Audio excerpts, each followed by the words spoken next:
All right, let's talk about new New York Jets edge rusher Hasson Reddick and what he can bring to the table for the Jets. It's interesting because a lot of times I make these videos and I kind of look at, okay, how are you going to play in a new scheme, in a new system? A whole new situation. How is that going to help you? How is that going to hurt you? This, well, is still a new situation, and there will be some small things to talk about involving that. Not that different of a situation. In fact, very similar situations going from Philadelphia to the Jets. They run their defensive lines very similarly. And it's one of the things where if you go out and trade for Hasson Reddick and are going to pay him money, you're doing it in a way where you know what he does. You're not, yes, every now and then a team pays a guy big money to, like a JC Jackson signing, where it's like, let's pay a guy big money to have him do a scheme he's never done. That's not what's happening here. Let's start off with the play you see on the screen. This is going to be a good play to showcase really what his best attribute is. And we'll kind of get into the, was it a good trade and was the contract, upcoming contract that I'm assuming will happen at some point, how much should you pay him? All of that kind of stuff. But now let's just talk about what he can do. Starting off with the play you see on the screen, you're going to have an interior defensive lineman for Philadelphia move towards the top of the screen. The center is blocking towards the left, meaning for Reddick, that is what he's going to do. He's going to hopefully try and get a straight shot in between the guard and the center. And if he does or doesn't get a straight shot is somewhat out of his control. However, when this play begins, you see that straight shot looks like it could be happening, right? There is kind of a window for him to get through if he can get through quick enough. And the number one thing about his game, the best attribute is going to be his explosiveness and just how fast he is. Watch him really shoot through that gap. Now, Stafford, give him a lot of credit. He made the throw well under pressure, got the conversion on 4th and 1. But, definitely Reddick did what he could on that play to make something, work and to make, that situation work. So, well, yes, it was a good situation around him. Guess what? When he plays for the Jets, there's going to be a good situation around him. So, these are the kind of things he will bring to the table for them. As for more of these one-on-one blocks, kind of more traditional plays, like that's a stunt. That's just kind of, I don't want to say totally unique because every team runs it, but this is more of a, what you're going to expect on most plays. Just him trying to get past the tackle. Watch how when this play begins, you see, again, going for an outside move here, kind of gets that right arm underneath the right arm of the right tackle. So because he's doing this, two things. One, he's got himself in a pretty good situation, right? Seems like he has a straight shot to Stafford unless the tackle is going to hold. Here's the issue. You actually are allowed to hold right here initially. You can't do it forever, but you are once you get in this position due to the move Reddick pulled off. You can hold here for a bit. Essentially, the logic is that, the tackle Havenstein's arms on this play are only where they're at because of the move Reddick pulled off, so therefore they're not going to hold it against you if you do hold. That's the logic. But anyway, that's the situation right now. So Reddick doesn't exactly have a straight shot towards Stafford, but watch how he is able to still pull it off. He disrupts the play, and then when Stafford doesn't have anywhere to go with the ball, he still brings Stafford down. So really good play to first get the initial disruption, but also he then finishes it off with kind of a cleanup sack, but kind of cleaning up his own pressure in the first place is almost how I would describe it a little bit. Going over to cleanup sacks, I think part of why he had a career high in sacks once he went to Philadelphia was simply just the situation.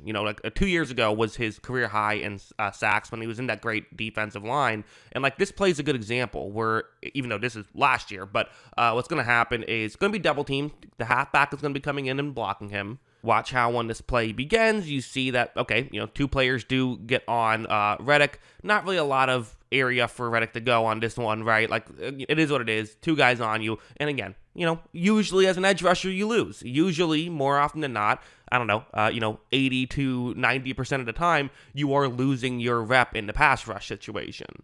But here, when Zach Wilson tries to scramble up, Reddick fights through it, and he is still able to find a way to impact the play. He is a high-motor player, and again, due to his speed, if he has a window to try and get a cleanup sack, he will accomplish that. And again, these are the kind of things where sometimes you can overvalue a player if their numbers look a little better because they get more cleanup sacks, but there still is value in this stuff. This stuff still does matter, and the fact that he's very good at this is definitely an optimistic thing if you're a Jets fan, because he will bring this to the table. Let's go over here now. I kind of brought up the double teams a little bit and how he is someone who will get some, attention there. You have, it's actually the halfback lined up as a tight end here who's going to be blocking Reddick.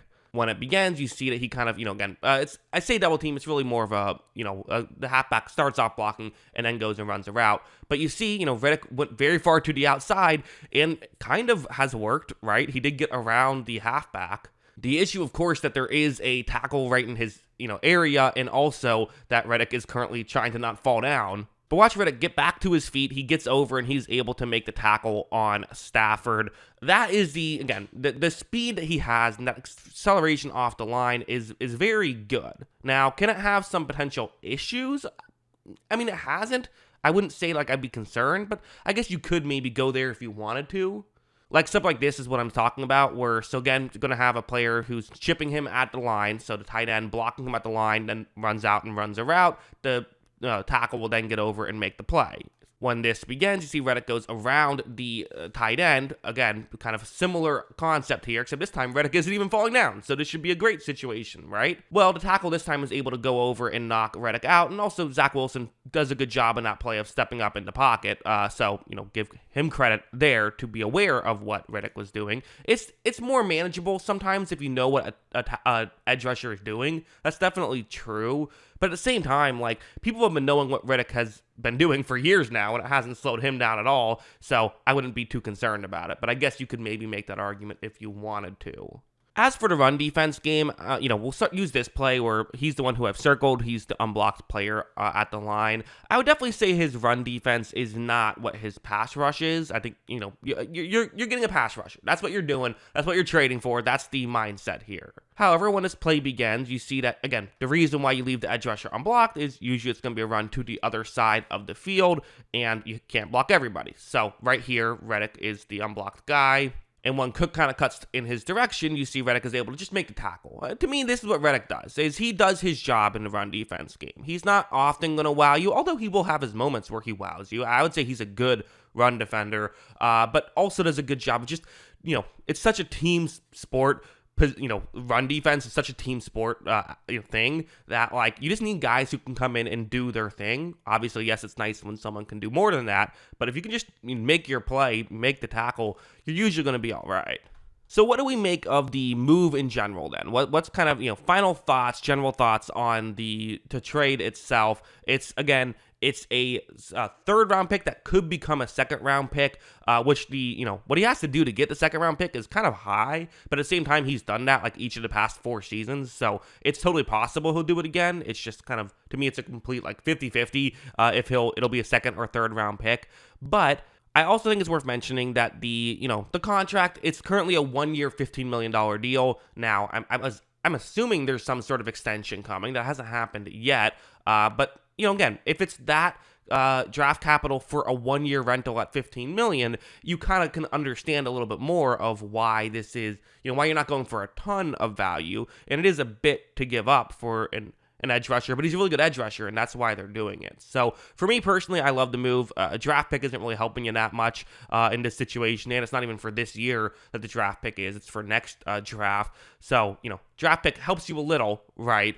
But we don't know how, got a lot of players on this roster that aren't getting any younger. Let's go all in right now. I think it's a great move by the Jets. I get, the Eagles, hey, he wanted to be traded or get an extension. I don't think it's the worst idea in the world to move off of him and sign a guy like Bryce Huff, who was a Jet, who's pretty good as well. So, usually it's kind of a easy take to say win by both sides, but a lot of times it's the correct take as well. I think this is probably a win by both sides. But yeah, those are my thoughts. What are yours? Let me know in the comments below. Always love hearing from y'all, and of course, as always, thanks for watching.